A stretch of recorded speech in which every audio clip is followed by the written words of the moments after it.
We were together at lunch. When I was Senate President, I always called for a caucus Monday lunch. I always tender lunch every Monday. Every week may caucus sa mga senador. Ito lang week na to, majority lang muna yung napag-usapan namin. Pero next week, we will invite everybody. Pero sir, according to Senator Risa, may kaugnayan daw po yung nilulutong sa dito. Hindi, napag-usapan, siyempre. What was talked about, sir, maybe no more? Well, that there is no such thing. That was the talk among us.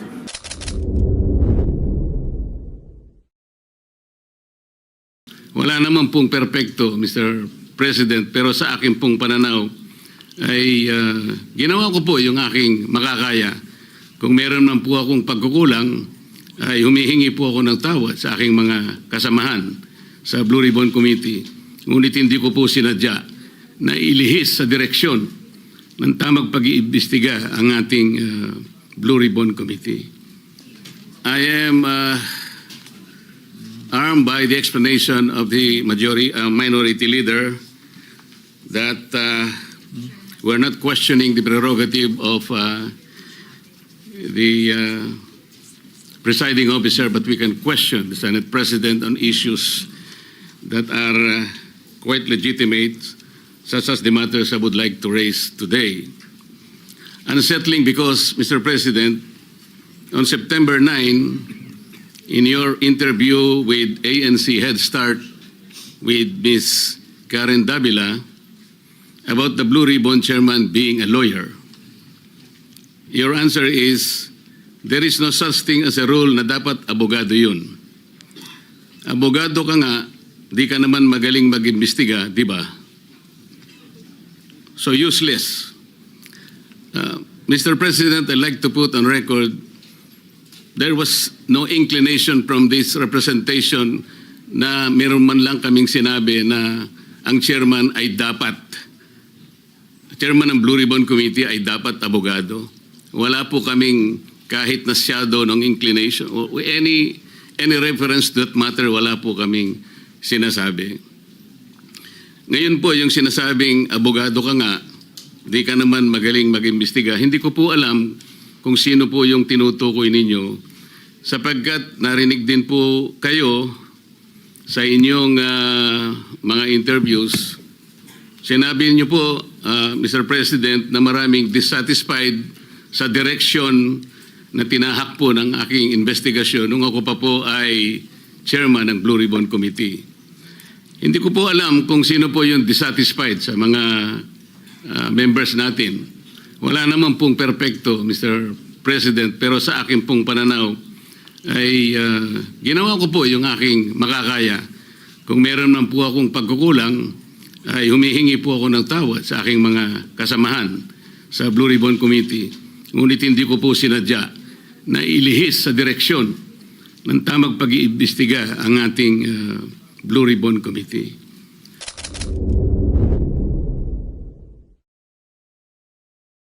Sa 24 sa atin dito, baka si Lito Lapid lang ang ayaw maging Senate President. Opinion, I agree with you, Mr. Senate President, dapat hindi dapat hindi tinatamaan. Nabanggit nyo, devious, ibig sabihin makademonyo, yung plot na magkakaroon ng bagong Senate President. Unang-una, ang nagbanggit na mag-ingat sa coup ay kasama nyo sa majority noong Thursday dito, hindi kami sa minority.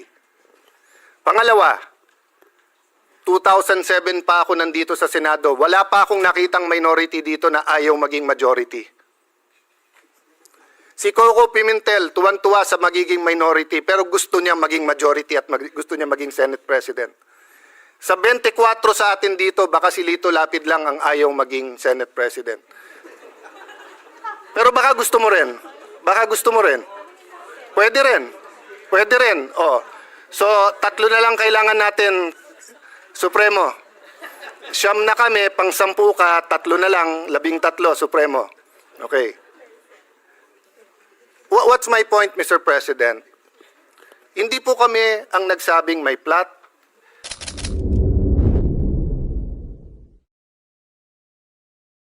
kung kayo ho dito ang isa sa mga pinangalanan, kahit wala hong ebidensya, kung kayo po dito ang ginawan ng, sabi nga ni Senator Cayetano, hindi screenshot picture ng isang telepono. Kayo ho yung gawan ng ganun. Kayo ho yung gawan na sabihin, idinala sa bahay nyo yung pera. Doon po sa simbahan ng JIL Church. Mr. President, hindi ko ho alam kung anong mararamdaman nyo kung nasa sapatos ko po kayo. Kahit ho si Satanas, hindi papayag dun sa script niya. Tatanggap ka ng suhol sa simbahan. Tapos, kung ano yung sabihin niya, yun ang masusunod. Doon ako sa PNP custodial. Doon ako sa Senado ngayon, nagbago na isip ko, and then susunod ho tayo. Mahirap hulunukin yun, Mr. President. Dear colleagues, sana hindi nyo maranasan itong ginawa sa amin. Lahat ng katotohanan, pumupunta sa atin. Yung sinasabing CA member ako, 2023 of October, 2024 po ako naging CA. Ang dami nyo rito, kalahati po dito CA nun. 2023, sabi, kino-confirm si Secretary Bonoan. 2022, confirmed si Secretary Bonoan. Paulit-ulit po ako dito, wala akong flood control, walang maiturong flood control. And yet, ito, paniniwalaan. Nasa news, nasa lahat po. Dito sa atin, binanggit yung mga kongresista, pero wala, parang falling to deaf ears, Mr. President. Again, Mr. President, hindi ko kailangan na may sumuporta sa akin dito sa Senado. Kahit isa po dito sa Senado, I appreciate yung mga naniniwala. Kung hindi kayo naniniwala, it's not my problem. Ang alam ko lang, Mr. President, mahirap na ikaw paparatangan tapos sa mismong sarili mong bahay, hindi ka maproteksyonan. Sa mismong sarili mong bahay, pinagdududahan ka o hindi ka man lang mapakinggan, Mr. President. At parang ang nagiging dating ngayon, kung ano ang gusto ni Bryce, nitong district assistant district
debates that happened. May we recognize the distinguished colleague from Palawan and Davao City, no other, and the Republic of the Philippines, no other than Senator Erwin Tulfo to take advantage of the privilege hour, Mr. President. Senator Erwin Tulfo is recognized. Thank you, Majority Leader. Mr. President, distinguished colleagues, I rise today on a matter of personal and collective privilege, not just with concern, but with outrage. Outrage, Mr. President, over a law that was meant to regulate the construction industry, but has now been twisted into a weapon of abuse, greed, and corruption. Ang tinutukoy ko po ay itong Republic Act number 4566 o ang Contractors License Law. At sa ilalim ng batas na nag-amyenda dito ay ang Philippine Contractors Accreditation Board o PICAB na siyang nagbabantay, nangangasiwa at nagre-regulate sa industriya ng lahat ng konstruksyon sa Pilipinas. Maganda po ang batas na ito, maganda po ang layunin, Ginoong Pangulo. Ngunit may malaki pong problema. Ayon kasi sa nasabing batas, kailangang lahat ng mga miyembro ng PICAB ay may 10 taon o higit pang karanasan sa pangungontrata. Now, Mr. President, I ask you in this chamber, how can contractors regulate themselves?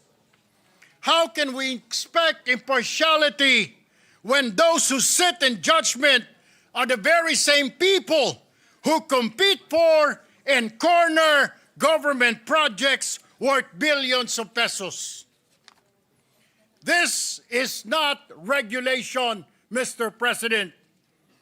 This is what you call state-sanctioned conflict of interest, and it directly violates Republic Act number 6713 or the Code of Conduct and Ethical Standards for Public Officials and Employees. And true enough, Mr. President, reports are out that some board members, supposedly watchdogs of the industry, have themselves bagged massive flood control projects like Engineer Ernie Bagao, a PICAB board member and owner of the EGB Construction Corporation. This construction company, according to President Marcos, bagged 7.7 billion pesos worth of flood control projects from 2022 to 2025. And these projects are not only tainted with allegations of overpricing and substandard work, but some are outright ghost projects. EGB Construction Corporation reportedly also owns Wow Builders, who is said to be behind several ghost projects in Bulacan, Mr. President. Ang isa pang opisyal ng PICAB na si Engineer Arthur Escalante ay nabanggit din ni Senador Ping Lacson na nakakuha ng malalaking kontrata sa pamahalaan. Tell me, Mr. President, paano magiging patas ang isang board o ahensya kung ang mga miyembro nito opisyales ay sumasali at nananalo sa bilyong-bilyong kontrata ng gobyerno, lalo na sa mga flood control projects na ngayon ay nalulubog sa kontrobersiya, anomalya at katiwalian.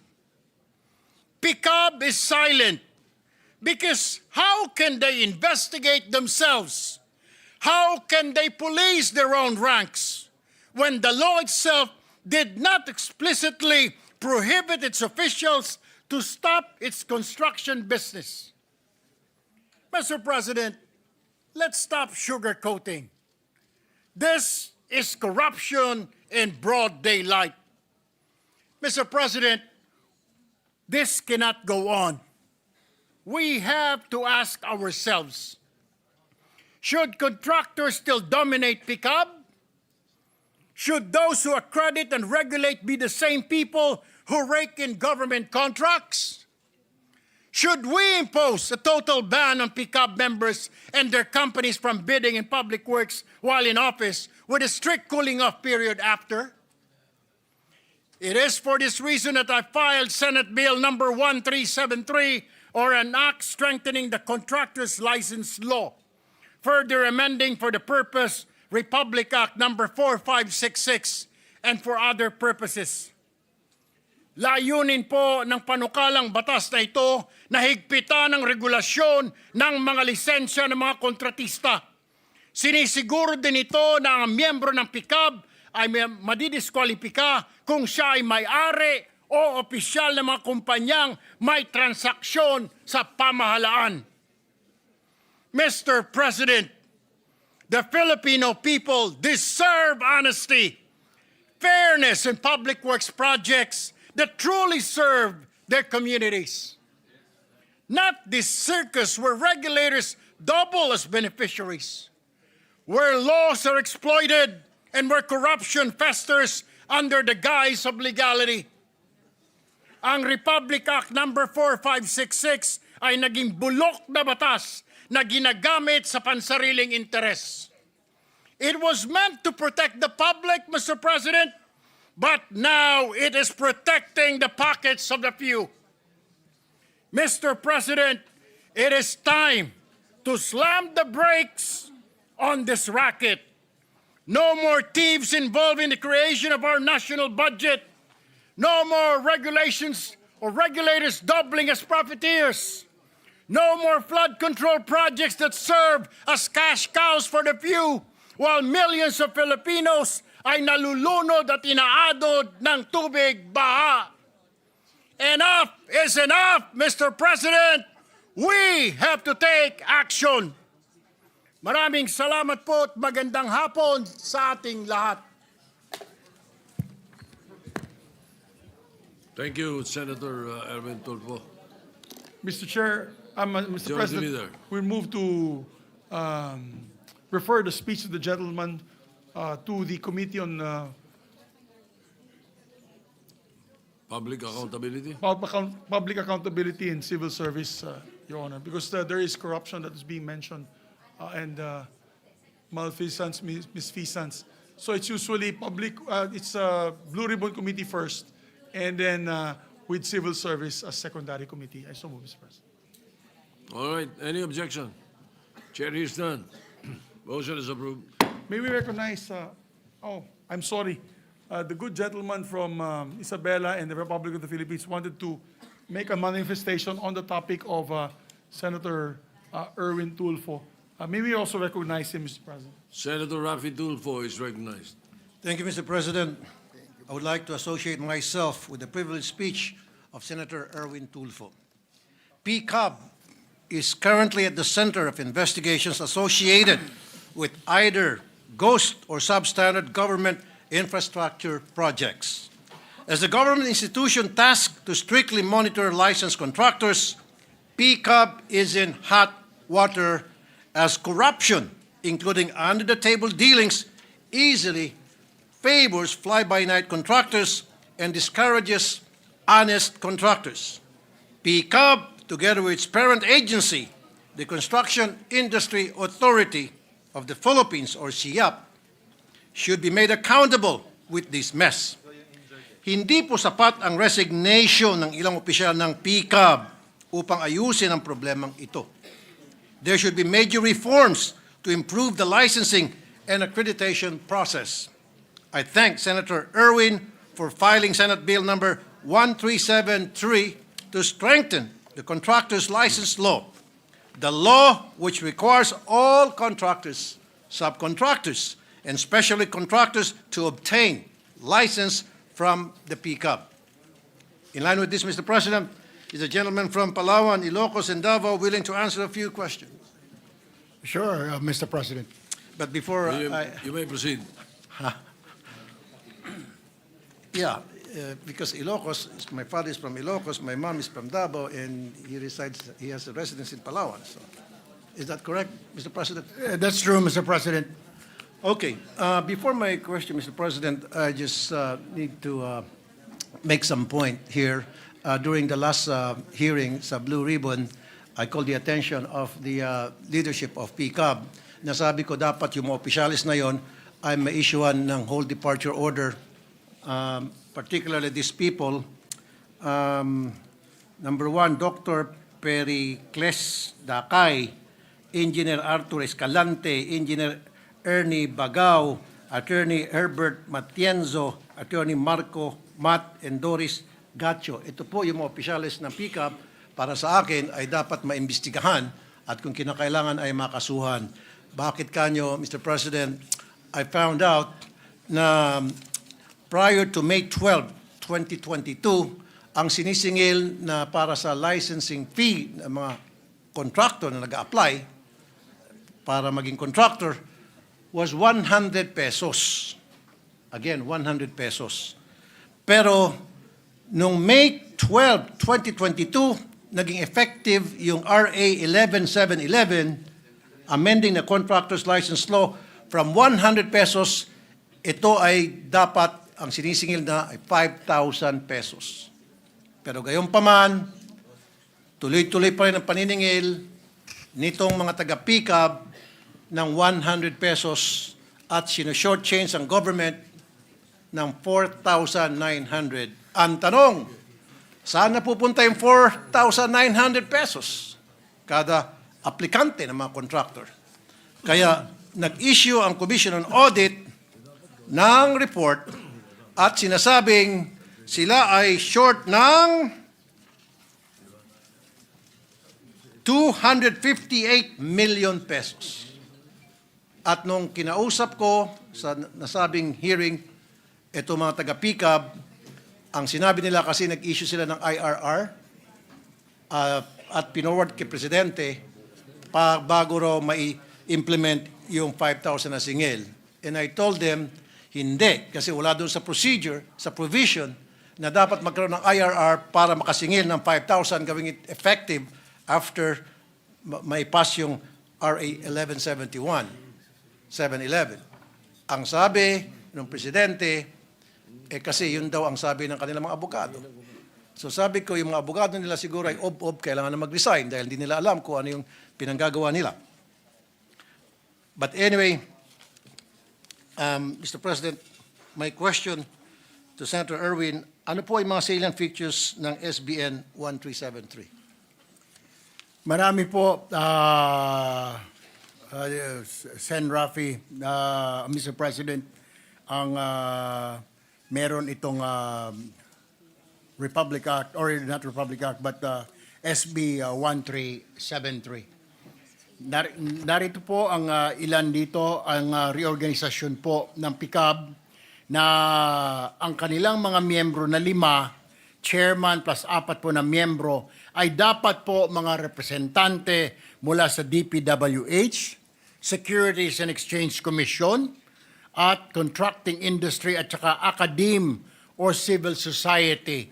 At alisin na po yung mga kontratista na mga nakaupo po doon. Isa pa po, mas stricto na qualification para sa mga miyembro. Dapat po ang miyembro nito ay natural born Filipino, residente po ng 8 taon dito sa ating bayan, at least 35 years old, na may maganda pong moral character. Disqualification cannot be an owner po, officer or stockholder of a construction company with government transactions. Dapat po wala kung siya po ay may negosyo. If a conflict of interest arises during his tenure, the member must divest interest within 30 days, Mr. President. Isa pa pong feature nito ay ang fixed term of office. Ang chairman at ang mga miyembro ay magsisilbi po ng 3 taon at wala na pong reappointment. Enhanced powers of PCAB. PCAB can now investigate violations motu proprio on its own or upon verified complaints. Ang nangyayari po kasi ngayon, Mr. President, hindi sila nag-iimbestiga dahil paano nila iimbestigahan ang kanilang mga sarili, Mr. President? Ang panghuli po, stronger accountability of contractors. Prescripted period of filing charges extended to 10 years. Yung mga substandard at saka mga ghost projects, dapat po kahit na 10 taon na yan at pwede pong kasuhan. Renewal after revocation of license may only be reissued upon proof, demonstrable financial and operating capacity, full satisfaction of losses, costs, and compliance with condition of revocation. Yan po ang mga salient features po ng naturang Senate bill. Mr. President. Mr. President, I'm looking forward na itong PCAB sa susunod na hearing, either Blue Ribbon o sa public accountability ay mapatawag lalo itong mga opisyales nila nang sa gayon magsagawa tayo ng malalim na investigasyon hinggil sa mga kalokohan ng mga taong ito. Maraming salamat, Mr. President. Maraming salamat po, Mr. President. Thank you, Senator Rafi. Thank you. Majority Leader. Yeah, may we recognize Senator Marcoleta, Mr. President. Senator Dante Marcoleta is recognized.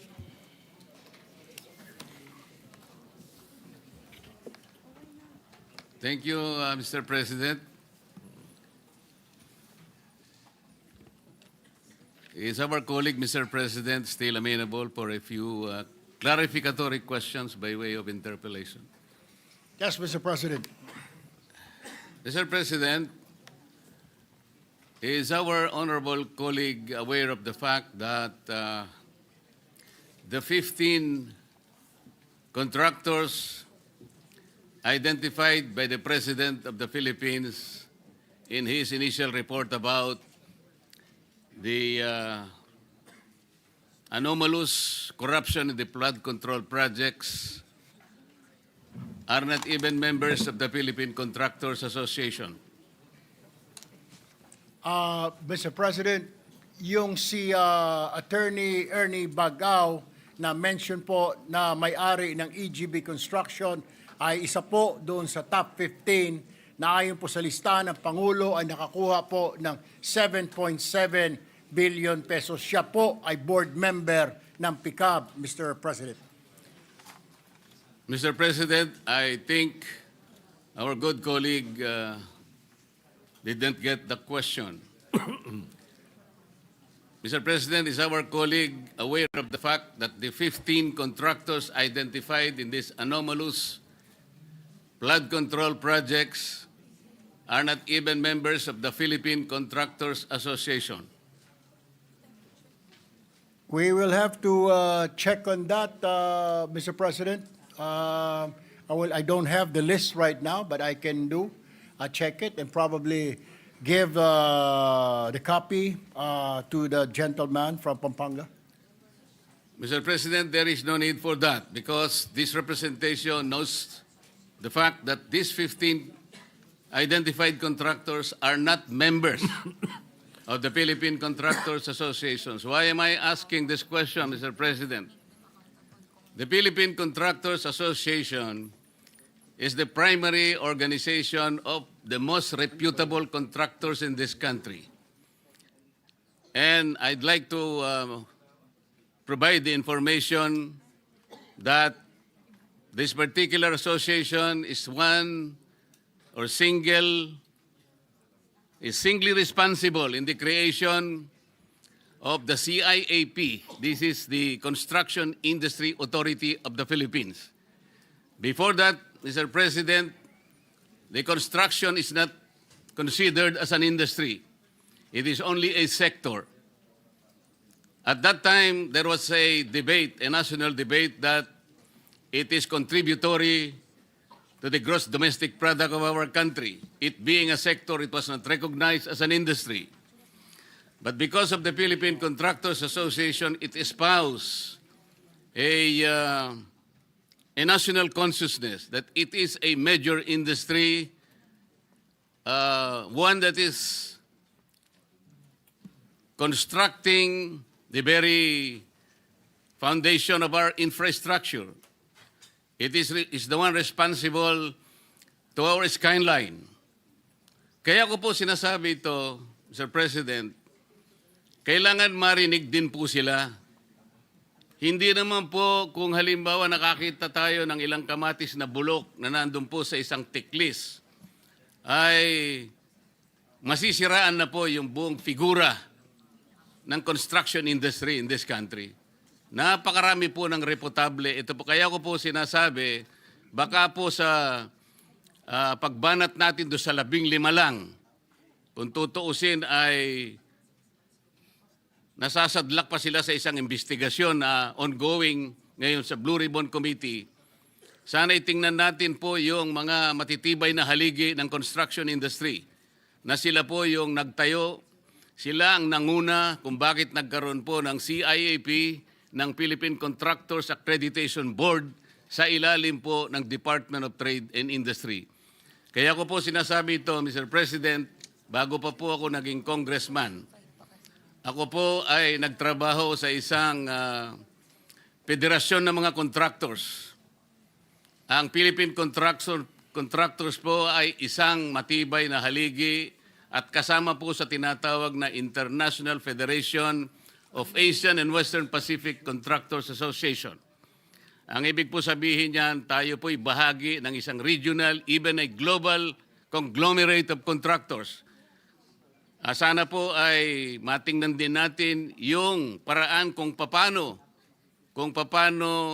na-develop, kung paano naging bahagi ng ating ekonomiya ang Philippine Construction Accreditation Board sa ilalim ng pamamahala ng Construction Industry Authority of the Philippines na ngayon nga po ay nando na po na bahagi ng ating Department of Trade and Industry.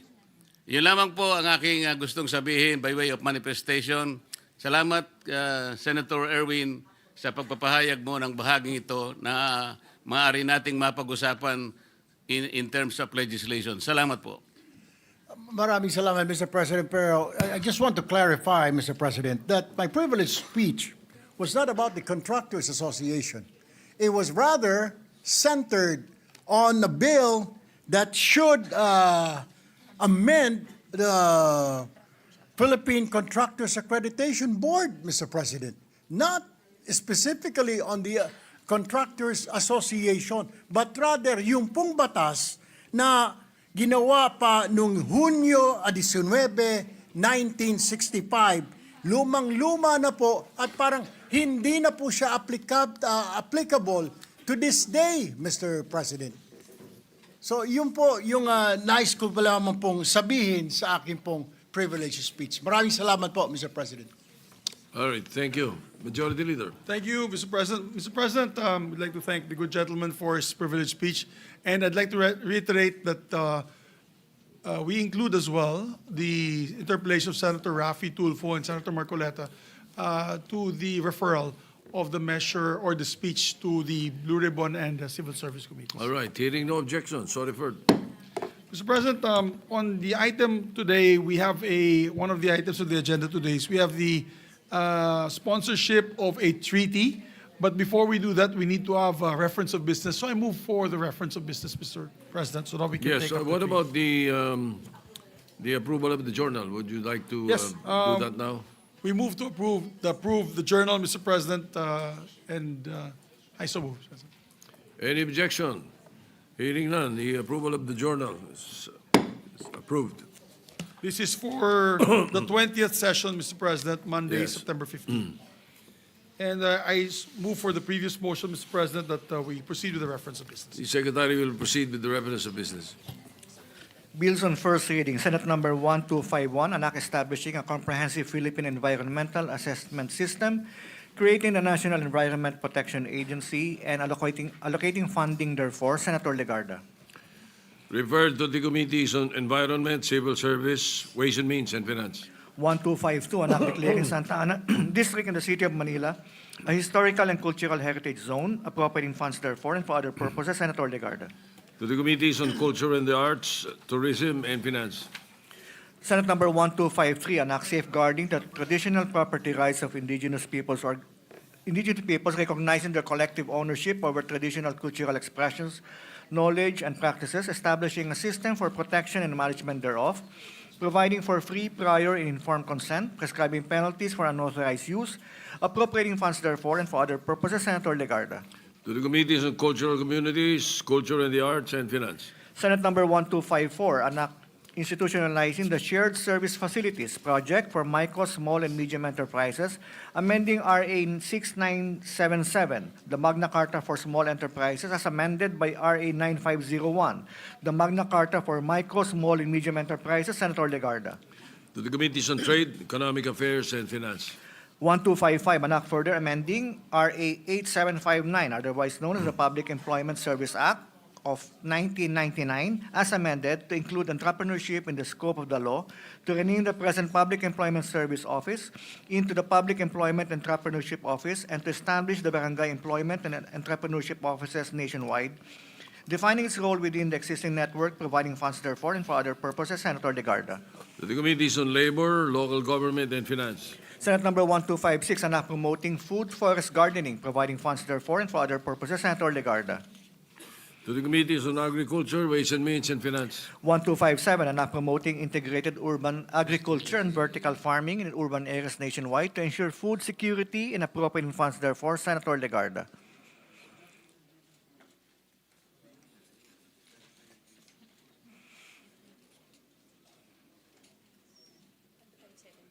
One, 1257.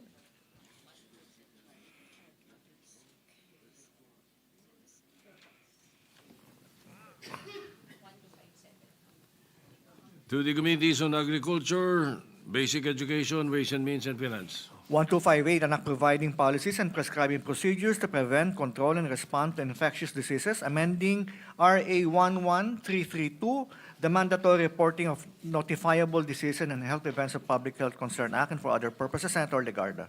To the Committees on Health and Ways and Means. 1259, anak facilitating and regulating international disaster relief and initial recovery assistance, and for other purposes, Senator Legarda. To the Committees on National Defense, Foreign Relations, Ways and Means, and Finance. 1260, anak promoting inclusive and sustainable productivity growth, repealing for the purpose RA 6971, the Productivity Incentives Act of 1990, Senator Legarda. To the Committees on Labor, Ways and Means, and Finance. 1261, anak establishing information and communications technology hubs nationwide, Senator Legarda. To the Committees on Science, Local Government, Ways and Means, and Finance. 1262, anak strengthening the legal staff of the Department of Justice, renaming it as the Office of the Chief State Counsel, redefining, expanding, rationalizing, and further professionalizing its organization, appropriating funds therefore, Senator Legarda. To the Committees on Justice, Civil Service, and Finance. 1263, anak standardizing the retirement benefits of justices, judges, and judiciary officials with judicial rank, salary, and privileges, and appropriating funds therefore, amending for the purpose RA 910 as amended, Senator Legarda. To the Committees on Justice, Civil Service, and Finance. 1264, anak providing for the modernization of the public health emergency preparedness and response capabilities, establishing for this purpose the Center for Disease Prevention and Control, and appropriating funds therefore, Senator Legarda. To the Committees on Health, Ways and Means, and Finance. 1265, anak declaring January 22 of every year as a special working holiday to be known as National Farmers' Day, Senator Legarda. Referred to the Committee on Agriculture. 1266, anak amending RA 11350, the National Commission of Senior Citizens Act, and for other purposes, Senator Marcos. To the Committees on Social Justice and Civil Service. 1267, anak expanding the grounds for legal separation, amending for this purpose certain provisions of EO 209, or the Family Code of the Philippines, and for other purposes, Senator Marcos. Referred to the Committee on Women. 1268, anak providing for fuel subsidy for fisher folk, appropriating funds therefore, and for other purposes, Senator Tulfo R. To the Committees on Agriculture and Finance. 1269, anak providing for a 300 pesos daily minimum wage increase for employees and workers in the private sector, Senator Tulfo R. To the Committee on Labor. 1270, anak enhancing the financial literacy of overseas Filipino workers, Senator Villar M. To the Committee on Migrant Workers. 1271, anak providing for the Magna Carta of Barangay Health Workers, Senator Villar M. To the Committees on Health, Local Government, and Finance. 1272, anak providing discounted or waived fees and charges to indigent job seekers in the issuance of certain pre-employment documents issued by government agencies, Senator Villar M. To the Committees on Labor and Social Justice. 1273, anak transferring the control and supervision of the provincial and sub-provincial jails to the Bureau of Jail Management and Penology, appropriating funds therefore and for other purposes, Senator Villar M. To the Committees on Public Order, Local Government, and Finance. 1274, anak to institutionalize the shared service facilities project for micro, small, and medium enterprises by amending RA 6977, the Magna Carta for Small Enterprises, as amended by RA 9501, the Magna Carta for Micro, Small, and Medium Enterprises, Senator Villar M. The Committees on Trade and Finance. 1275, anak providing for the establishment of a forensic DNA data bank, Senator Villar M. To the Committees on Public Order, Justice, and Finance. 1276, anak strengthening animal welfare standards, enacting a revised Animal Welfare Act, thereby repealing RA 8485 as amended by RA 10631, appropriating funds therefore, Senator Villar M. To the Committees on Agriculture, Civil Service, and Finance.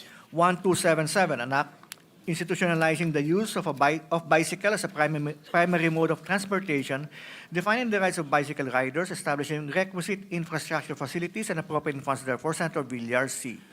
To the Committees on Sustainable Development Goals, Public Works, Ways and Means, and Finance. 1278, an act integrating road discipline and safety education in senior high school curriculum and appropriating funds therefore, Senator Villar C. To the Committees on Basic Education and Finance. 1279, an act granting official or diplomatic passport to national athletes and sports officials representing the Philippines in international competition, Senator Villar C. To the Committees on Foreign Relations and Finance. Senate Number 1280, an act instituting a comprehensive national care plan to encourage cooperation, accountability, and research for the education and support of persons with autism and for other purposes, Senator Villar C. To the Committees on Health, Women, and Finance. 1281, an act instituting a national health program to combat systemic lupus erythematosus disease, appropriating funds therefore, Senator Villar C. To the Committees on Health and Finance. 1282, an act strengthening the practice of electrical engineering in the Philippines and instituting higher standards of regulation in the licensing and registration of electrical engineering practitioners, Senator Go. To the Committees on Civil Service and Finance. 1283, an act providing measures to protect individuals engaged in food, grocery, and pharmacy delivery services, Senator Go. The Committee on Trade. 1284, an act expanding the services of the Philippine Crop Insurance Corporation and encouraging private sector participation in agricultural insurance, further amending Section 1 and Section 3.11 of PD 1467, creating the Philippine Crop Insurance Corporation as amended, Senator Go. To the Committees on Government Corporations and Agriculture. 1285, an act instituting the Magna Carta of Benefits for the officers and personnel of the Philippine Drug Enforcement Agency, Senator Go. To the Committees on Public Order and Finance. 1286, an act requiring the use of standardized date labels on consumer products, amending for the purpose RA 7394, the Consumer Act of the Philippines, Senator Go. To the Committees on Trade and Health. 1287, an act increasing the salary schedule of civilian personnel in the government and for other purposes, Senator Go. To the Committees on Civil Service and Finance. 1288, an act increasing the bed capacity of Governor Celestino Gallares Memorial Medical Center in Tagbilaran City, Province of Bohol, from 525 beds to 1,000 beds, appropriating funds therefore, Senator Go. Referred to the Committee on Rules.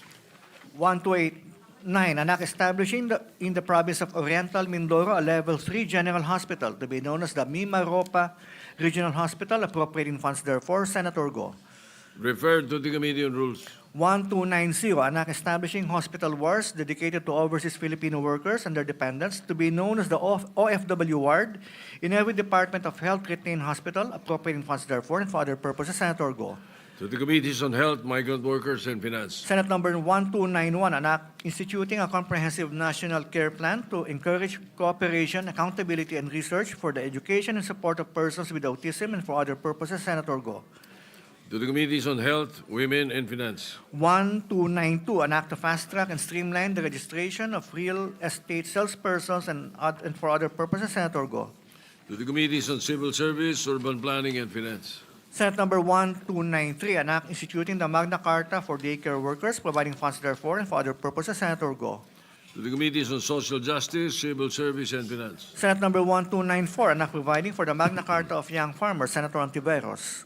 To the Committees on Agriculture, Youth, Ways and Means, and Finance. 1295, an act creating a tripartite council to address unemployment, underemployment, and the job skills mismatch problem in the country and appropriating funds therefore, Senator Villar M. To the Committees on Higher Education, Labor, and Finance. 1296, an act mandating the submission of a tree planting plan as a requirement in the application for building and development permit, Senator Lapid. To the Committees on Environment and Local Government. 1297, an act structuring the Philippine basic education system by abolishing the senior high school education, amending pertinent provisions of RA 10533, the Enhanced Basic Education Act of 2013, and for other purposes, Senator Padilla. To the Committees on Basic Education and Finance.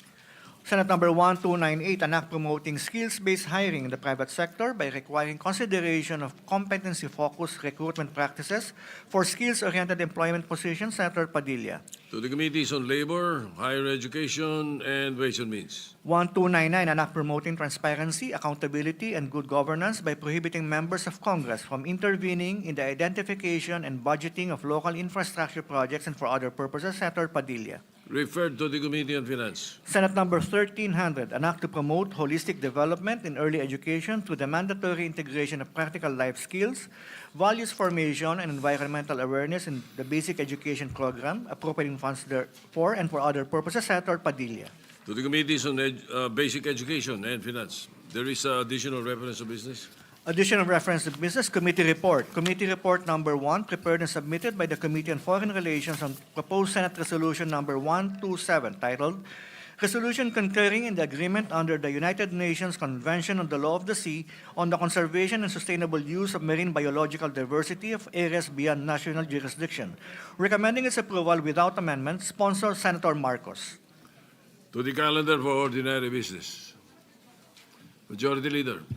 Thank you, Mr. President. Mr. President, next on the list to give his privilege or avail of the privilege hour, we'd like to recognize a distinguished colleague from Isabela and Davao City, no other than Senator Raffy Tulfo. Senator Raffy Tulfo is recognized. Thank you, Mr. President. Distinguished colleagues, I speak before you today on a matter of personal and collective privilege. Last Friday, I was invited in a conference entitled Road Safety with the Experts.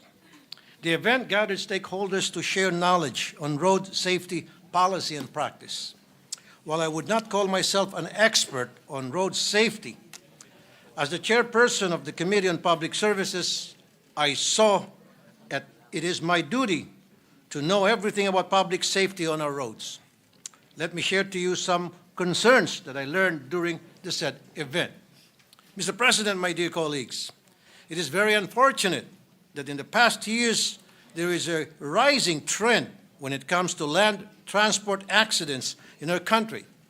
The Philippine Statistics Authority, or PSA, noted that the number of deaths due to land transport accidents rose to 13,125 in 2023, the highest recorded in over a decade. These deaths accounted for 1.9% of all deaths nationwide. Meanwhile, the Philippine National Police has reported a 35% increase in road accident fatalities in 2024 compared to 2023.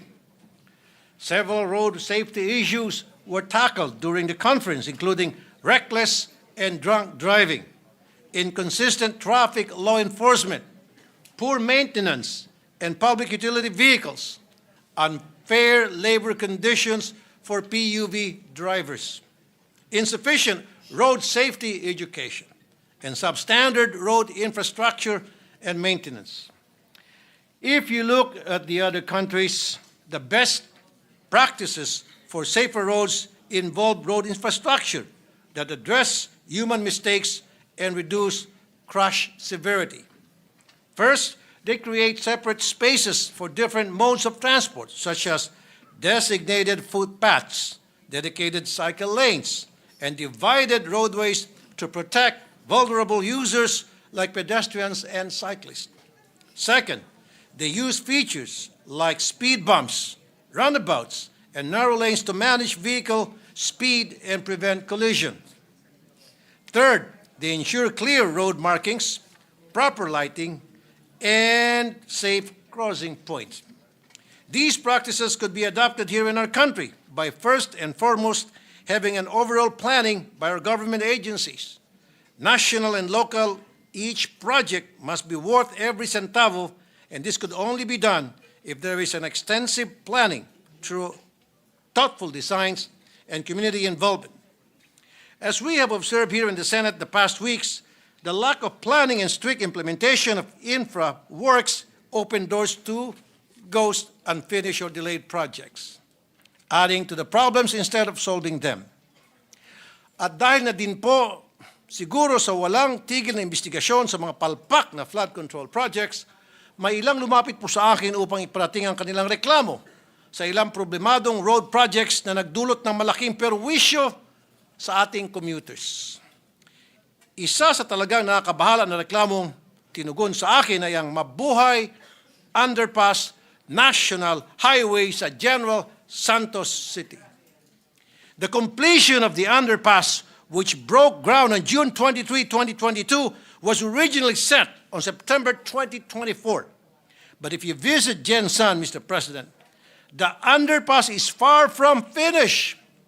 Ang kontraktor na nasabing proyekto ay ang Vicente T. Lau Construction. I repeat once more, Vicente T. Lau Construction. Mr. President, according to the people of Gensan, the traffic they experienced was really due to poor traffic management. Therefore, the underpass was actually unnecessary.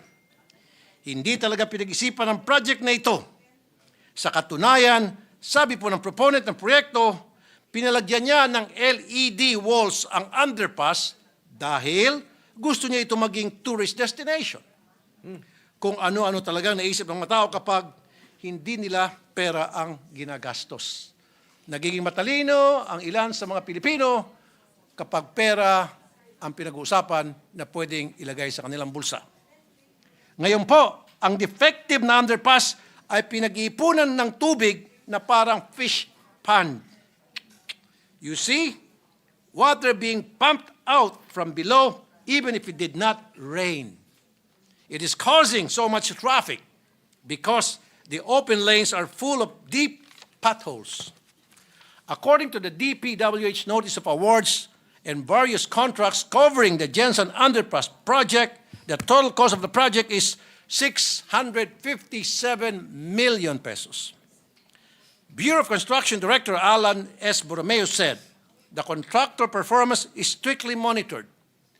Pero bakit ang daming kapalpakan?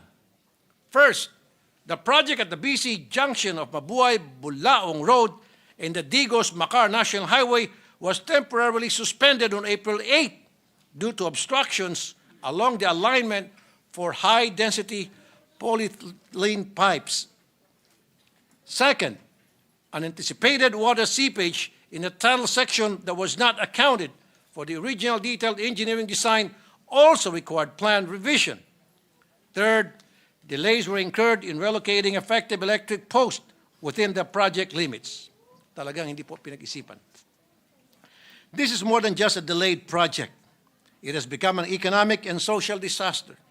Site visits and complaints from citizens revealed months of inactivity, misaligned column bases, uneven pavement, scattered materials, and unsafe passageways. Businesses with the construction zone reportedly suffer closures or financial losses while traffic congestion worsened. Ang pinagtataka ko lang kung bakit na-award ito sa Vicente T. Lau Construction. According to the Notice of Award, Resolution number 2022-03, pang-apat lamang na pinakamababa sa bidding ang Vicente Lau sa 5 nagbid para sa proyekto. Hindi piniliwanag kung bakit ang ibang mas mababa pa sa Vicente Lau Construction na bidders ay na-disqualify one by one. And lo and behold, yung pang-apat ang siyang nanalo, na-disqualify 1, 2, 3, and 5. Ang mas malala pa, ang nasabing contractor ay may 4 na ongoing project na may negative slippage, ibig sabihin delay. Pero binigay pa din ito sa nasabing contractor dahil di umano ang mga negative slippage ay hindi naman daw kasalanan ng contractor. Walang malinaw na paliwanag kung ano itong mga slippage na ito. Pero ang pag-award ng proyektong nagkakalaga ng 657 million pesos ay di na dapat binibigay sa mga ganitong kontraktor. Sino pumirma sa nasabing resolusyon? Sila po ay sina Edgardo Garces, OIC Assistant Director ng Bureau of Construction, Attorney Michael S. Villaranca, Director Human Resources Administrative Service, Ernesto Gregorio Jr., Director Bureau of Maintenance, Alex G. Bote, Director Public-Private Partnership Service, Aristetarco M. Doroy, Director Bureau of Construction, Wilfredo S. Malyari, Assistant Secretary for Regional Operations in NCR.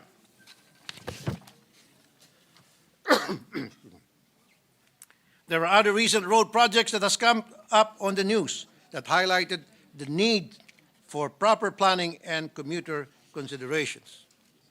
Example ay yung Isabela Santa Maria Bridge. Last February 27, a tragedy unfolded when the 1.7 billion Cabagan Santa Maria Bridge collapsed just 26 days after its completion. This raised urgent questions about the system in place to ensure public safety. There was a design flaw in the project because it used non-cable suspension to support the bridge. Pinagtatawanan ang bridge na ito dahil ito lang ang nag-iisang suspension bridge sa buong Earth, buong mundo, na walang kable. Meanwhile, it comes to the EDSA Rehabilitation Project.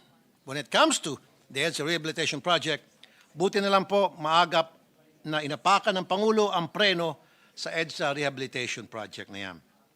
While we all know that EDSA is in dire need of improvement, the volume of traffic and the number of people that rely on these national roads is too high that the major construction needs thorough planning and preparation. The road being the backbone of land transportation, the Committee on Public Service must look into the policies of all government agencies involved when it comes to initiating transportation-related infrastructure. At the start, there must be standard in deciding when it is necessary. Second, the plan must actually address the traffic concern and will directly improve the transportation needs of the people. Third, the local government units and the community must be consulted regarding the possible effect of the construction to the delay or daily traffic situation. What alternative could be given to ease the congestion caused by the project? And finally, how can we ensure that these projects are done in a prompt and efficient manner? Mr. President, the projects mentioned earlier are just examples of road projects that has wasted money and hundreds of hours of our people's lives because of the traffic and worse actual lives due to fatalities caused by road accidents. As chairman of the Committee on Public Services, I would like to look into a possible whole of government approach when it comes to road safety and efficiency for our commuting public. With everyone's support, I'm sure we could bring down the number of road accidents in our country and bring home our people safely to their homes and loved ones. Thank you, Mr. President.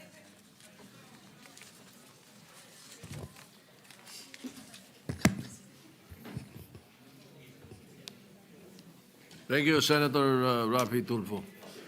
Thank you, Mr. President. The Majority Leader. Yes, Mr. President, may we refer the speech of our good colleague to the Committee on Public Services, Mr. President. So referred to the Committee on Public Services. Mr. President, I'd just like to recognize with us, we're happy to have with us the former governor and now Congresswoman of Llano del Norte, no other than Congresswoman Anguing Dimaporo, Mr. President. You see. Congresswoman Anguing Dimaporo is welcome. Welcome to the... She's with us, Mr. President. Yes, Thank welcome you. to the Senate. I almost didn't recognize her. She has a new haircut. That's why. Oh yeah, she looks about 20 years younger. Yes, absolutely. Absolutely. Thank you, Mr. President. Mr. President, our distinguished colleague. She's married to Bobby. Yes. Oh, Dito Bobby is Dimaporo. the son of my brad, The old, the old man Ali. Ali Dimaporo. That's correct, Mr. President. Mr. President, our distinguished colleague from Nueva Ecija, Camarines Norte, and Republic of the Philippines, Senator Robin Hood Padilla, would like to seek the floor just to give a manifestation, Mr. President. Quick manifestation. Senator Robin Padilla is recognized. Maraming salamat po, Ginoong Pangulo, at sa ating pinunong mayorya. Assalamualaikum warahmatullahi wabarakatuh. Mga ginagalang kong mga kasama sa mataas na kapulungan, buong puso ko pong ipinahayag ang aking kagalakan at pasasalamat sa naging pasya po ng ating bansa sa United Nations sa pagtindig ng Pilipinas para po sa two-state solution sa usapin ng Israel at Palestine. Para itong sinag ng liwanag na dumaan sa makapal na ulap ng digmaan. Minsan pa, pinatunayan ng Pilipinas ang tibay ng kanyang paninindigan. Simula pa po noong 1947 nang tayo po ay bumoto sa Partition Plan for Palestine. Malinaw na ang ating paninindigan, kapayapaan at pagkilala sa karapatan ng dalawang mamamayan. At noong 1989, tayo rin po ang isa sa mga unang bansa na kumilala sa Estado ng Palestine. Noon pa man, hindi na tayo umiiwas sa usaping ito. Bagkus, tayo po'y tumitindig sa panig ng katarungan.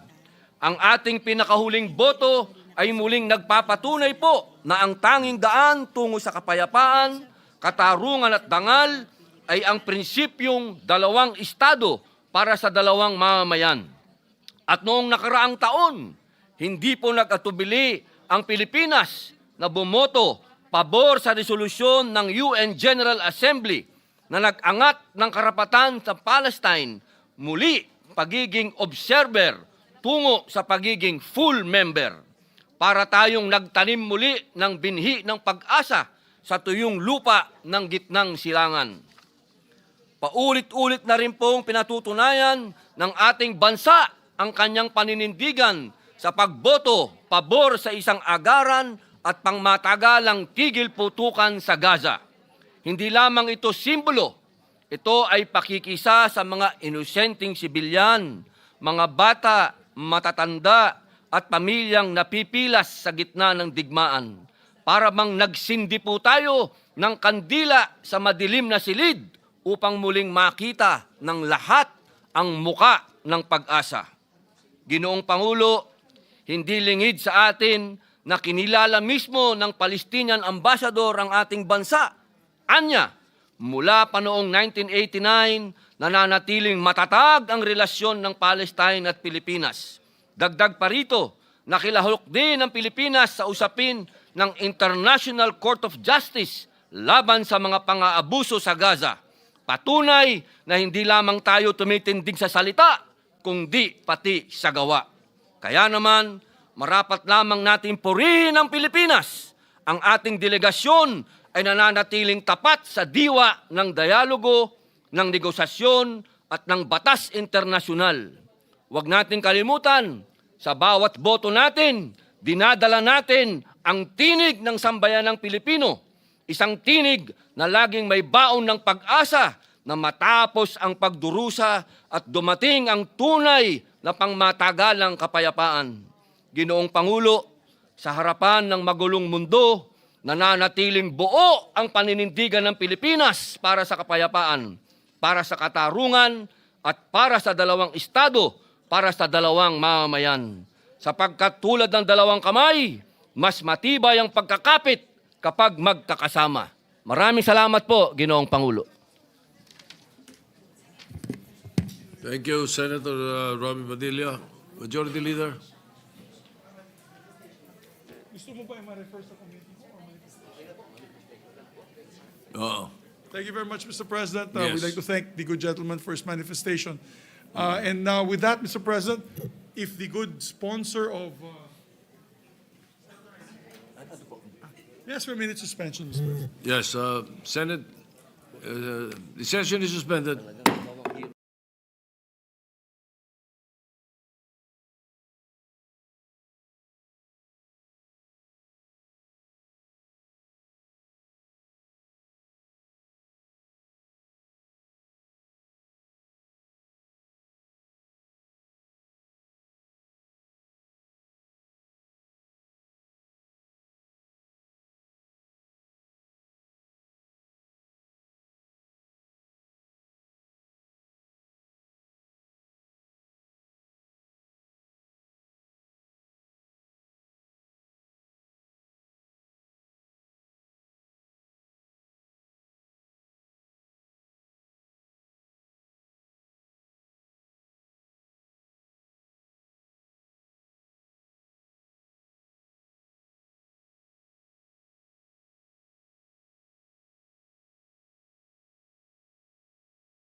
Thank you very much, Mr. President. Mr. President, I move that we recognize our distinguished chairperson of the Committee on Foreign Relations, Senator Amy. My apologies, Mr. President. I move that we transfer the calendar of ordinary business to the calendar of special orders. Committee Report Number 1 on proposed Senate Resolution 127. This is the resolution concurring in the agreement in the biological diversity of areas beyond national jurisdiction. I so move, Mr. President. Any objections? Chair hears none. The committee report is hereby transferred. Mr. President, I move that we consider proposed Senate Resolution Number 127 under Committee Report Number 1. I so move, Mr. President. Any objection? Hearing none, consideration is in order. Mr. President, now I'd like to recognize our distinguished birthday boy, the Secretary of the Senate, Secretary Ray Bantug, Mr. President. Secretary is recognized. Resolution concurring in the agreement under the United Nations Convention on the Law of the Sea on the conservation and sustainable use of marine biological diversity of areas beyond national jurisdiction. Mr. President, I'd like to recognize the distinguished sponsor of the measure, our chairperson of the Committee on Foreign Relations, no other than Senator Amy Marcos. Yes, Senator Amy Marcos is recognized to sponsor the measure. thank you very much, Mr. President, Majority Leader. Tulad ng isang mangingisda, ako po ay tumitindig na may simpleng adhikain, maitawid ang panukalang ito. Bitbit ang lampara, ang maliit na tanglaw ng pag-asa, dala ang lambat ng pangangatwiran na umaasang makakuha ng suporta at higit sa lahat, ako ay lula ng isang bangka. Bangkang tinatawag nating committee chairmanship na inaalog at hinahampas ng malalaking alon ng politika. Ngunit hindi bale na yun. Kahit pa mapanganib na itaob ang aking bangka sa gitna ng laot o di naman ng kaya, may mang-aagaw ng aking aanihin sa pakikipagsapalarang ito, hindi bale na gayunpaman tulad ng isang mangingisdang Pilipino, papalaot tayo, magtatrabaho na lang at uuwing may huli para sa bayan. At hindi ba't nakakalungkot na bukod sa katotohanan tayo ay napapaligiran ng mga anyong tubig, hindi natin napapakinabangan ang likas na yaman nito. At kung gaano kayaman ng karagatan, ay gano'n na lang din ang kahirapan ng mga mangingisdang Pilipino. Biktima na nga ng daluyong, alon, mapanganib na panahon, hindi nalalaman kung paano nila responsableng mapakikinabangan ang likas na yaman, matagal nang nakalaan para sa kanila, para sa ating dito sa Pilipinas. Today, Mr. President and my dear colleagues, I submit to our chamber Committee Report Number 1, sponsoring Senate Resolution Number 127, the resolution concurring in the ratification of the agreement under the United Nations Convention on the Law of the Sea on the conservation and the sustainable use of marine biological diversity of areas beyond national jurisdiction. This agreement, better known as Biodiversity Beyond National Jurisdiction, or BBNJ Agreement, is the first treaty to protect the world's high seas and the third agreement intended to implement the United Nations Convention on the Law of the Seas, or UNCLOS. After almost 2 decades of negotiation, the international community in 2023 finally adopted a legally binding framework to protect and sustainably manage marine diversity in areas that lie beyond their national jurisdiction. Note, this is neither the nation's contiguous waters nor their exclusive economic zones, but rather those vast high seas and deep sea areas that cover nearly 2/3 of the planet. For the Philippine archipelago straddles not merely the much controverted China Sea, our West Philippine Sea, but also the vastness of the Great Pacific Ocean on our eastern seaboard.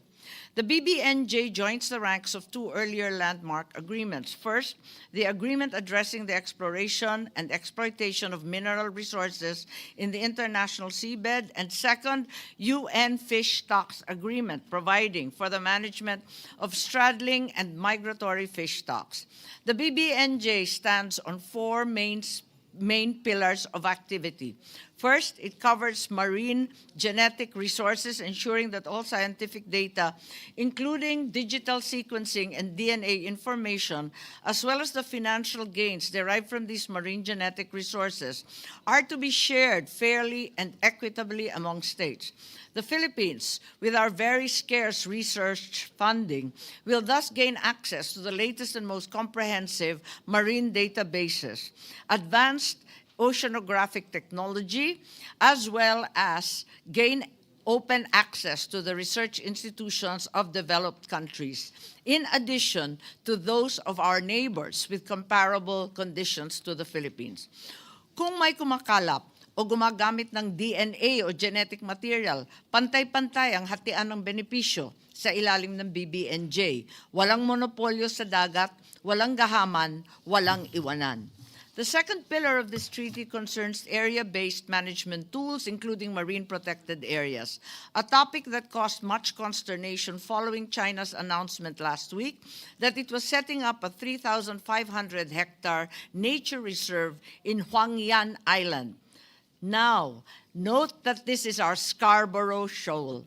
Since proposals will, through the BBNJ, be subjected to both scientific review and wide consultation among signatories and their own stakeholders, not merely government, but scientists, IPs, local coastal communities, the BBNJ will provide another platform for the Philippines to be heard, and yes, to push back diplomatically, legally, against those who are incursing into our shores and our maritime territories. Necessarily, marine protected areas will also provide an experimental training ground for Filipino biologists, oceanographers, and fishermen to upskill our country to international standards. Thirdly, this treaty will require environmental impact assessments, or EIAs, for activities, even in waters under a state's jurisdiction or control that may nevertheless affect high seas or the deep seabed. For example, it will prevent and vow to mitigate the impact of exploitation of marine genetic resources, gas exploration underwater, submarine cables, or other activities with transboundary effects. Public notification, consultation of concerned governments, private sector, and even IPs will be undertaken in addition to preparing publicly available reports.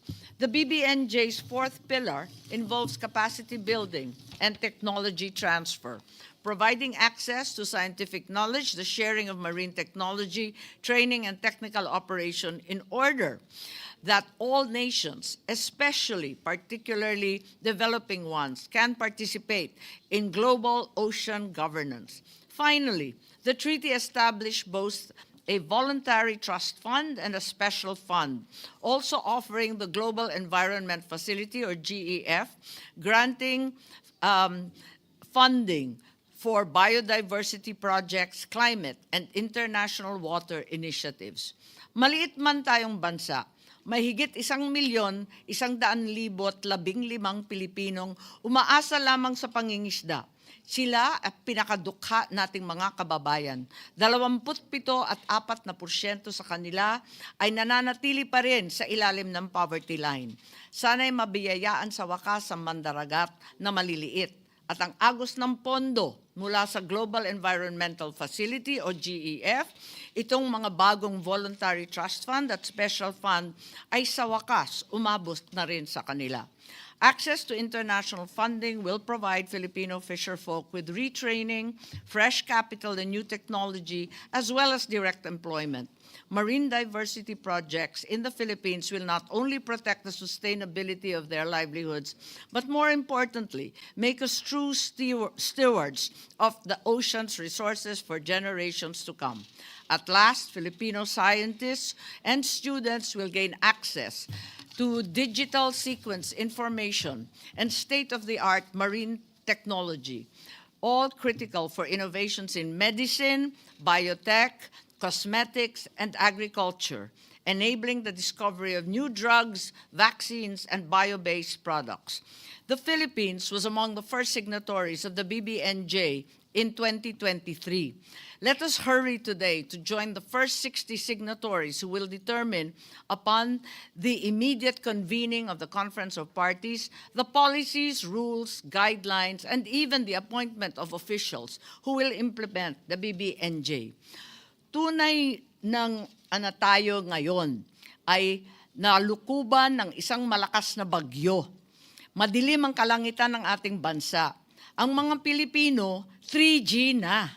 Gising, galit, gutom. Gising na sa katiwalian, galit sa buwaya, gutom sa hustisya. Ngunit narito tayo para sa kanila, patuloy na naghahanap ng solusyon. Ay may solusyon sana.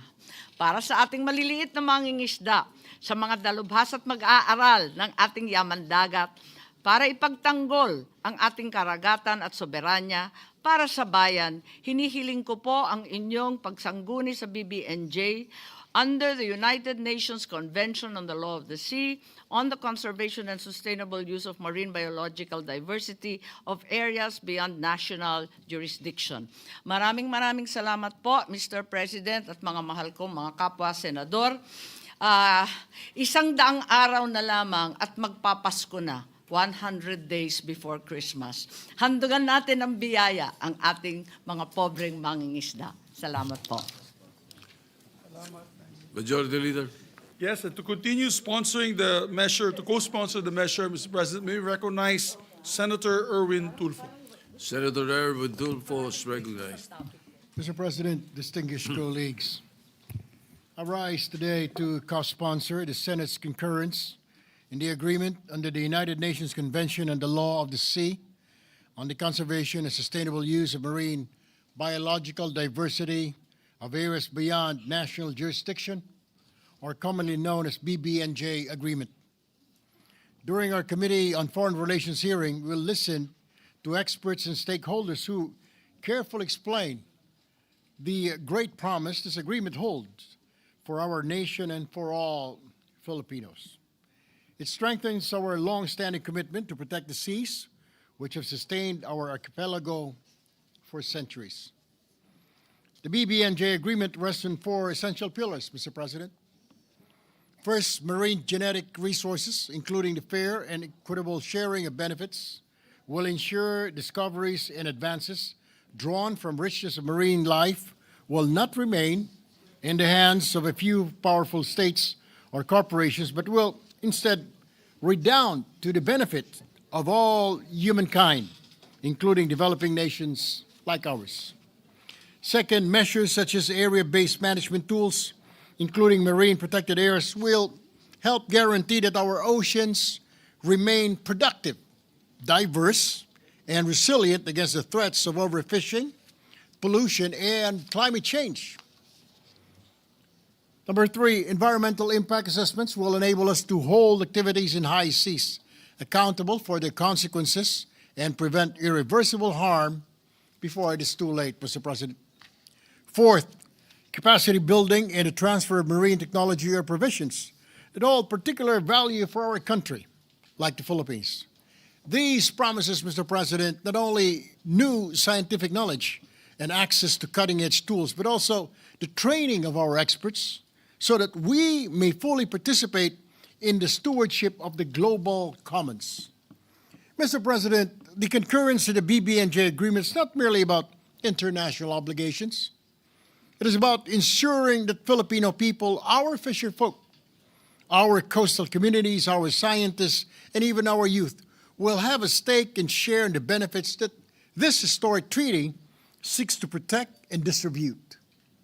We are all hopeful that even ordinary citizens will one day feel its impact, whether in the form of sustainable livelihood, a healthier marine environment, or access to innovations made possible by global cooperation. Thank you, Mr. President. Majority Leader. Thank you, Mr. President. Mr. President, next to co-sponsor the measure is no other than Senator Lauren Legarda. Senator Lauren Legarda is recognized.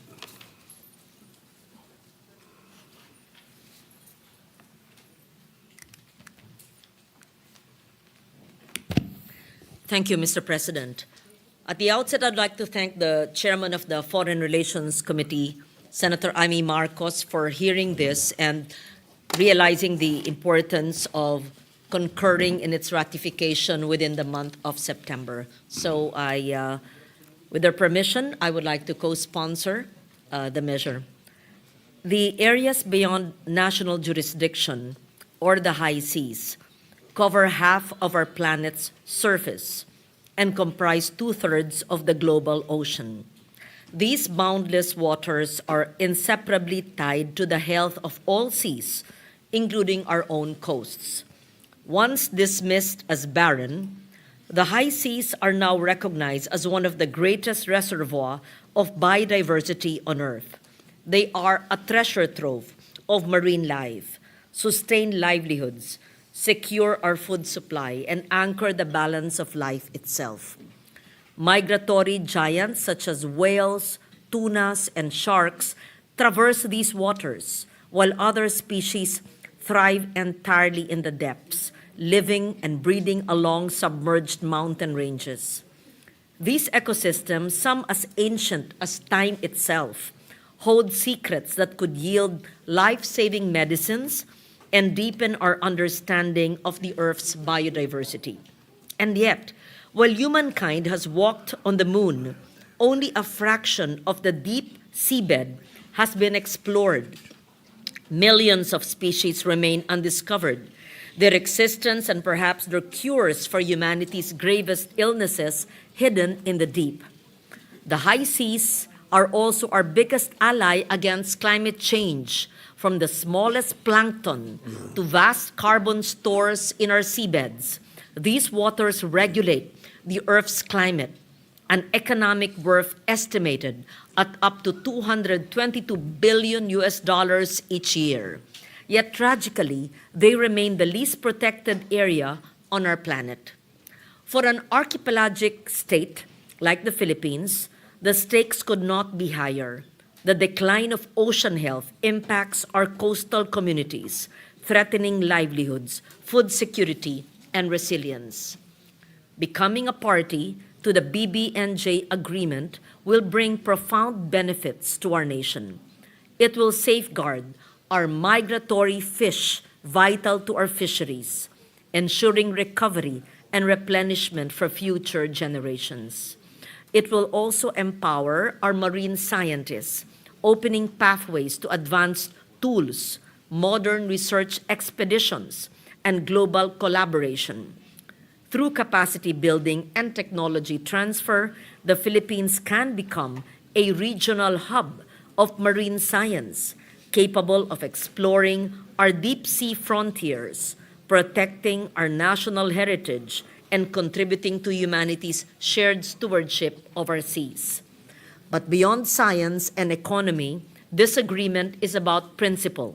It is an affirmation of a rules-based international order governed by the UNCLOS as the Constitution of the Oceans. While it does not directly address maritime boundary disputes, the BBNJ agreement reinforces the legitimacy of the dispute settlement regime under UNCLOS, including our 2016 South China Sea Arbitral Award won by the Philippines. Colleagues, this is a once-in-a-generation opportunity to shape the governance of the high seas. For more than 2 decades, the Philippines has been engaged in this treaty process, advocating not only for its national interest, but for humanity's collective aspiration to preserve and protect the marine environment. Now, as the agreement nears its entry into force, it is imperative that the voice of over 112 million Filipinos be present and heard when the crucial first conference of the parties is convened. And I hope that the Philippines is one of the first 50 or 60 to accede or to concur in the ratification of the agreement. Thank you, Mr. President. Majority Leader. President, is our good gentleman from Nueva Ecija, Camarines Norte, and the Republic of the Philippines, no other than Senator Robin Hood Padilla. Senator Robin Padilla is recognized. Maraming salamat po, Ginoong Pangulo. Assalamualaikum warahmatullahi wabarakatuh. Ako po ay buong puso na nakikiisa bilang co-sponsor ng resolusyong ito na nagbibigay ng concurrence sa Senado sa agreement po ng under the United Nations Convention on the Law of the Sea on the conservation and sustainable use of marine biological diversity of areas beyond national jurisdiction o tinatawag po na BBNJ Agreement. Mga kasama, tayo po ay isang arkipelago. Ang ating pong pagkatao, ang ating kabuhayan, ang ating kinabukasan ay nakaugnay po sa dagat. Kapag maayos ang ating dagat, maayos ang ating buhay. Kapag sinira po ang karagatan, tayo rin po ang mawawalan. Kaya't ang kasunduang ito ay hindi lamang technical na usapin. Ito'y usapin ng ating self-sustainment bilang isang bansang nakatanaw sa dagat. Ang BBNJ Agreement ay mahalaga sa tatlong dahilan. Una, pinatitibay nito ang ating paninindigan sa UNCLOS, ang parehong batas na naging sandigan natin sa West Philippine Sea. Sa pamamagitan ng kasunduang ito, muling ipinapakita ng Pilipinas na tayo po ay naninindigan para sa rule of law sa karagatan. Ikalawa, ipinagtatanggol po nito ang ating yamang dagat, kasama sa kasunduan ang makatarungang pagbabahagi ng benepisyo mula sa marine genetic resources, pagtatag ng marine protected areas, at masusing environmental impact assessments. Ito'y malinaw na depensa laban sa pang-aabuso at pagsasamantala sa ating karagatan. Ikatlo, binibigyan nito ng kakayahan ang mga bansang tulad ng Pilipinas, ang mga bansang umaasa sa dagat na magkaroon ng kapasidad at teknolohiyang pangangalaga sa ating yamang dagat. Hindi po tayo maiiwan. May bahagi tayo, may tinig tayo, may lakas tayo. Ginoong Pangulo, para itong ating pamana po sa susunod na henerasyon. Ang pagpirma natin dito ay paglalagay ng bantayog na nasagsasabing ang karagatan ay buhay at ito'y ating ipaglalaban at pangangalagaan. Kaya't buong puso ko pong sinusuportahan ang resolusyong ito. Sa pamamagitan ng concurrence ng Senado, ipinapakita ng Pilipinas na tayo ay handang makiisa sa mundo para ipagtanggol ang mga karagatan at handang ipaglaban ang ating sariling karapatan at soberenya. Maraming salamat po. Majority Leader. Thank you, Mr. President. Mr. President, no other member wishes to sponsor the measure. I move that we suspend consideration of. Sorry? May I ask for a minute suspension, Mr. President? All right, 1 minute suspension.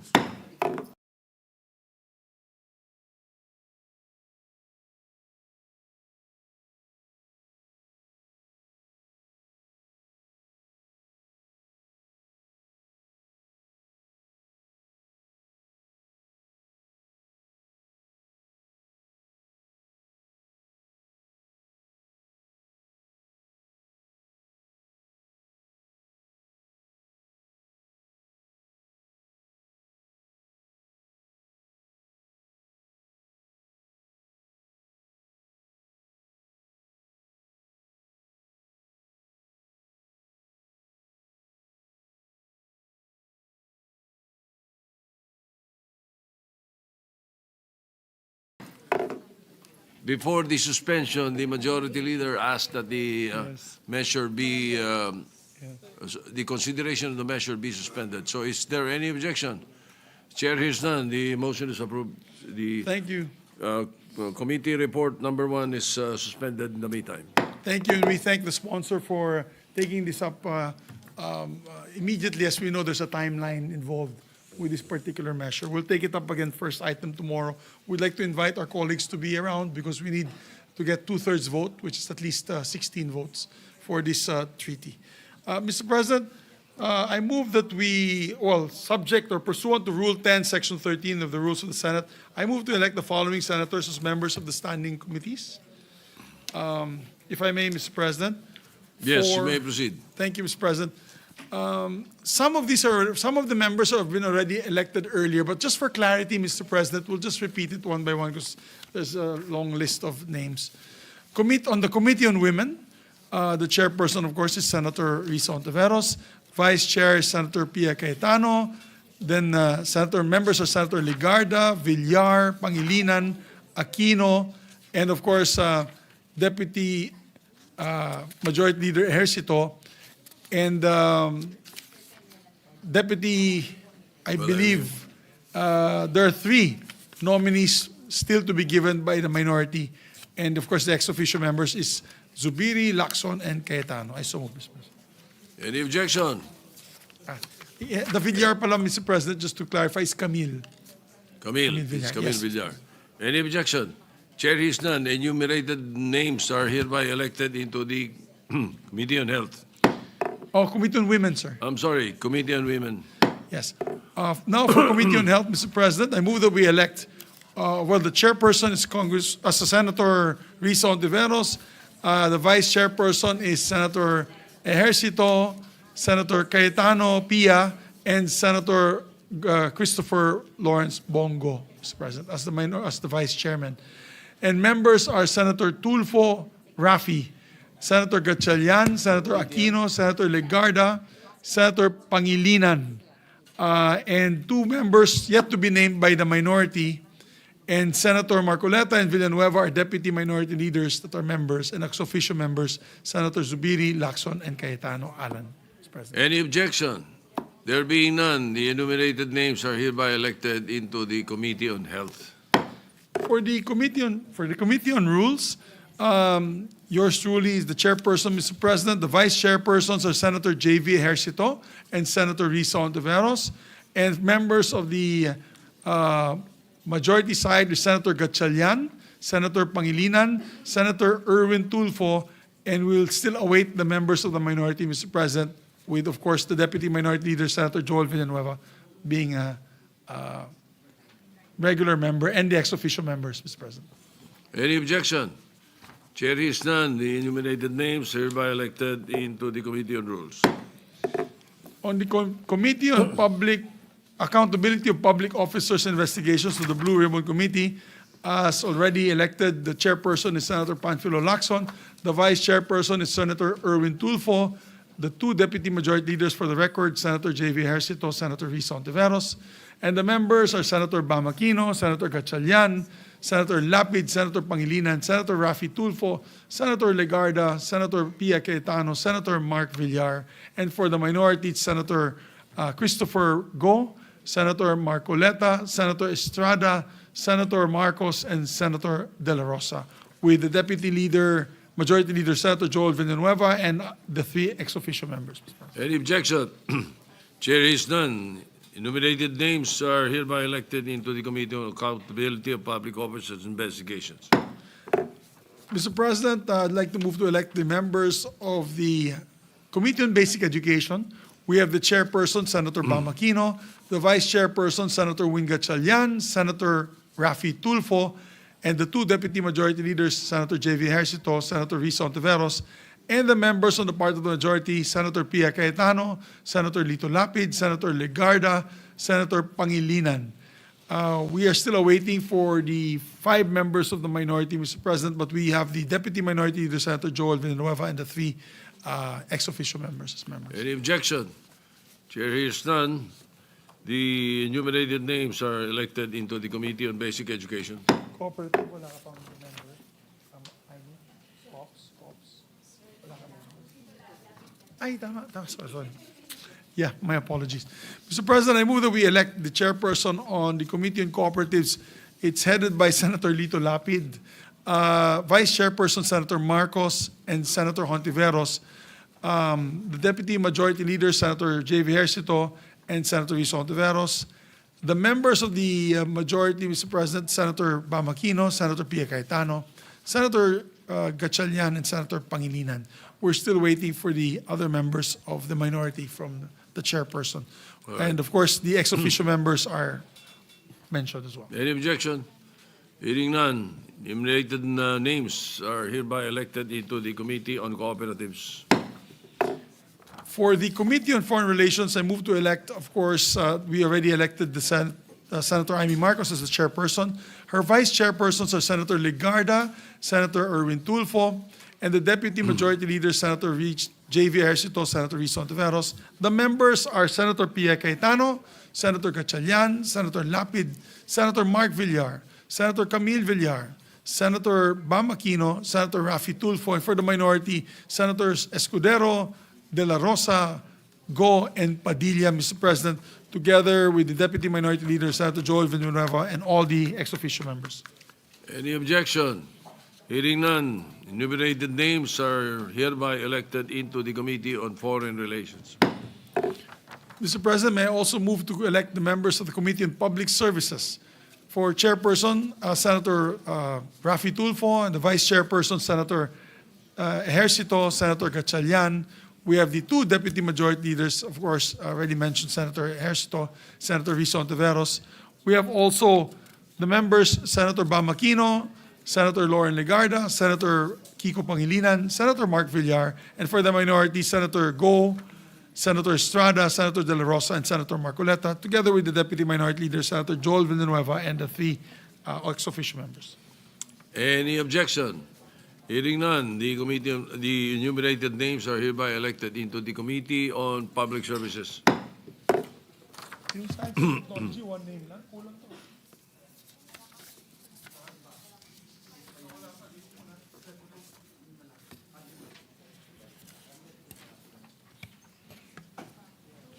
Mr. President, pursuant to Rule 10, Section 18 of the Rules of the Senate, upon the instruction of the chairperson of the Committee on Cooperatives, I would like to manifest the creation of a subcommittee to tackle the following bills for the revised Cooperative Code of the Philippines: Senate Bill number 116, 572, 622, and 867, with Senator Amy Marcos as chairperson of the subcommittee, Mr. President. I so move.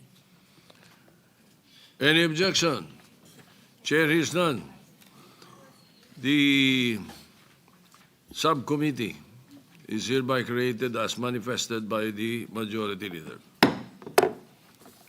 Thank you, Mr. President. And there's a designation of additional vice chairperson for the Committee on Finance. Wala yung science. So pursuant, Mr. President, to Rule 10, Section 18 of the Rules of the Senate, and upon instruction of the chairperson of the Committee on Finance, Senator Sherwin Gatchalian, I manifest the designation of Senator Mark Villar as an additional vice chairperson of the said committee. I so move, Mr. President. Any objection? Hearing none, the motion is approved.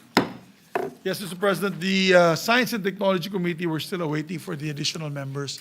May I ask for a minute suspension, Mr. President? Session suspended.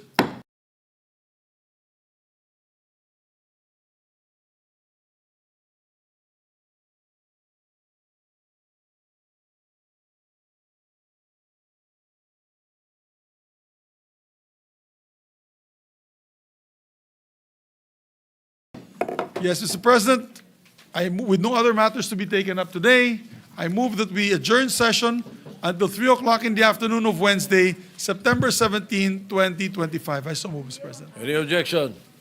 Chair hears none. Session is adjourned until 3 o'clock in the afternoon of Wednesday, September 17, 2025. Thank you very much, Mr. President.